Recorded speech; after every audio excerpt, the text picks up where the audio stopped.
আসসালামু আলাইকুম। দেখতে পাচ্ছেন কত বৃষ্টি হচ্ছে। দেখেন আমাদের দোকানে পানি ওঠা ওঠা ভাব। এত বৃষ্টি ভাই বলার মতো নয়। এত মানে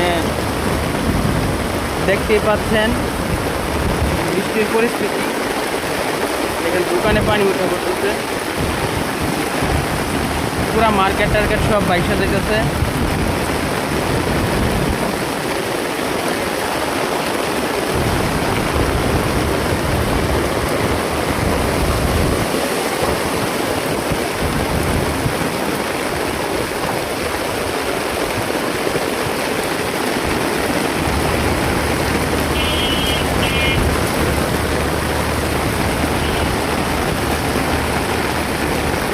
কি বৃষ্টি যে নামছে ভাই।